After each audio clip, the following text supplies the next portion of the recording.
Praise the Lord. I hope your all good by God's grace. ఈరోజు దేవుని వాక్యం మీతో పంచుకోవాలని ఆశపడుతున్నానండి. 2 Corinthians 9:15 చెప్పసఖ్యము కాని ఆయన వరమును గురించి దేవునికి స్తోత్రము. ఒక ధనవంతుడు దేశము కొరకు యుద్ధములో చనిపోయిన తన ఏకైక కుమారుని త్యాగమును ప్రేమను గుర్తు చేసుకుంటూ తన ఆస్తి అంతటికి ఏకైక వారసుడైన తన మరణాన్ని గురించి చింతించుచున్నప్పుడు అతని చిత్రపటము ఒకటి చేయించి అతని బంగ్లాలో ఉంచాడు. కొన్ని దినముల తరువాత మిక్కిలి ఆస్తిపరుడైన ఆ ధనవంతుడు కూడా మరణించాడు. అప్పుడు ఆ ఆస్తి వేలం వేయబడునని ప్రకటన చేయబడింది. కొన్ని దినములైన తరువాత అనేక విధములైన వివిధ దేశములకు చెందిన వస్తు వాహనములు, గృహోపకరణములు, అతి ప్రశస్తమైన మిక్కిలి విలువగల ఆభరణములను గురించి విని వాటిని సొంతం చేసుకొనుట కొరకు ఎందరో గొప్పవారు ధనవంతులు ఆ స్థలమునకు చేరారు. అయితే ఆ ధనవంతుడు వ్రాసిన వీలునామా ప్రకారం ఆ వస్తువులను వేలం వేయుటకు ముందు మొదటిగా తన కుమారుని చిత్రపటమును అంటే తన కుమారుని ఫోటో వేలం వేయాలని వ్రాశారు. పాతబడిన ఏమాత్రము ఆకర్షణ లేకుండా ఆ కుమారుని చిత్రపటము వేలం పాటలో పాడి కొనుక్కొనుటకు ఎవ్వరూ ముందుకు రాలేదు. చివరికి ఆ ఇంటి తోటమాలి తన యజమానుని కుమారుని మీద ఉన్న ప్రేమ అభిమానములతో తన జేబులో తడుముకొని దొరికిన 10 రూపాయలతో ఆ కుమారుని చిత్రపటమును పాడాడు. ఆ చిత్రపటము ఆ తోటమాలికి అప్పగించబోతుండగా ఆ చిత్రపటము వెనక భాగమున మరొక వీలునామా పత్రము బయటపడింది. అందులో ఈ విధముగా వ్రాయబడి ఉన్నది: నా కుమారుని ప్రేమించి నా కుమారుని ఫోటో చిత్రపటమును ఎవరు కొనుక్కుంటారో ఈ ఆస్తి అంతటికి అతడే వారసుడగును గనుక ఈ సొత్తు అంతయు అతనికే ఇవ్వవలెనని వ్రాసి ఉంది ఆ వీలునామాలో. అది విన్న ఆ తోటమాలి ఆశ్చర్యపోయి, నేను కుమారుణ్ణే కోరుకున్నాను గాని ఈ ఆస్తి అంతటిని నేను వారసునవుతానని ఎప్పుడు ఊహించలేదే అంటూ చెప్పసఖ్యము కాని ఆయన వరమునకు వందనాలు చెల్లిస్తూ చెప్పసఖ్యము కాని సంతోషంలో ఉన్నాడు. ఆ ఆస్తిని డబ్బుతో కొనాలని వచ్చిన వారందరూ వెర్రి మొకాలు వేసుకొని దిగులుతో తిరిగి వెళ్ళిపోయారు. కుమారుని కలిగిన వానికి అన్నీ ఉన్నాయి. అర్థమైందండి? అక్కడ వచ్చిన వాళ్ళు ఎవ్వరూ కుమారుని కోరుకోలేదు. అందరూ ఆ ఆస్తి, ఇల్లు, ఐశ్వర్యము, అక్కడున్న వస్తువులు, వాహనాలనే కోరుకున్నారు. కానీ వాళ్ళకి ఏమీ దొరకలేదు. నిరాశతో తిరిగి వెళ్ళారు. కానీ కుమారుణ్ణి మాత్రం, కేవలం కుమారుణ్ణి మాత్రమే కోరుకున్న ఆ తోటమాలికి మాత్రం అన్నీ అనుగ్రహింపబడ్డాయి.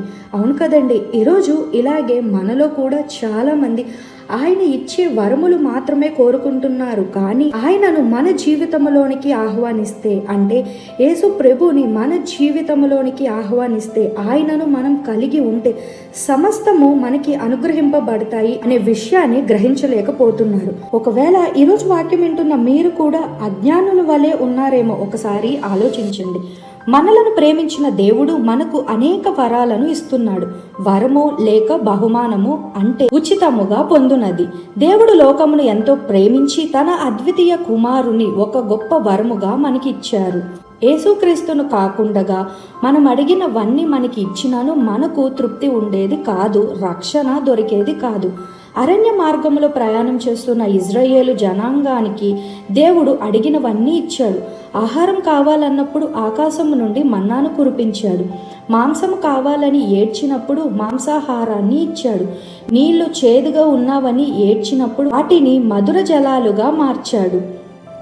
తప్పికతో చచ్చిపోతున్నాము, నీళ్లే లేవని సనిగినప్పుడు బండ నుండి నీళ్లను రప్పించి వారి దాహాన్ని తీర్చాడు. 40 సంవత్సరములు వారు వేసుకొనిన బట్టలు పాతగిలిపోకుండగా, కాళ్ళు వాయకుండగా కాపాడాడు.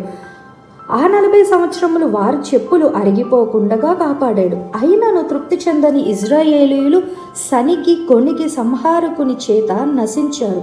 దేవుడు మనలను ప్రేమించి ఒకవేళ గాబ్రియేలు దూతను మన కొరకు పంపి ఉంటే ఆ దూత మనకు ఎన్ని వర్తమానాలను తెచ్చినా, మనకు ఎంత సహాయపడినా మనకు సహాయము దొరికేది కాదు. ఒకవేళ పరలోకములోని దూతలన్నీ దిగి వచ్చిన మన పాపాలకు పరిహారము జరిగి ఉండేది కాదు అనే విషయాన్ని గ్రహించండి. అందుకే దేవుడు తన అద్వితీయ కుమారుని మన కొరకు పంపారు.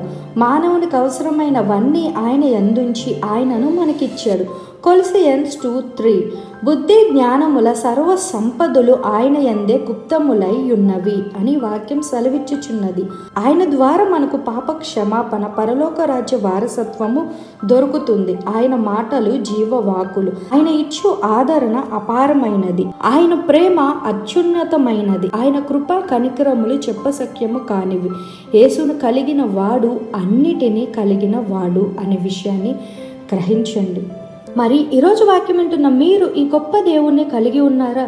అవునండి, యేసుక్రీస్తు ద్వారా ఈనాడు మనకు స్వస్థత, రక్షణ, పాప క్షమాపణ, పరలోక రాజ్య వారసత్వము ఉన్నాయి అనే విషయాన్ని గ్రహించండి. అంతేకాక శారీరక, మానసిక, ఆర్థిక, ఆధ్యాత్మిక అవసరతలన్నీ తీర్చగలిగిన వాడు మన గొప్ప దేవుడు అనే విషయాన్ని గ్రహించండి.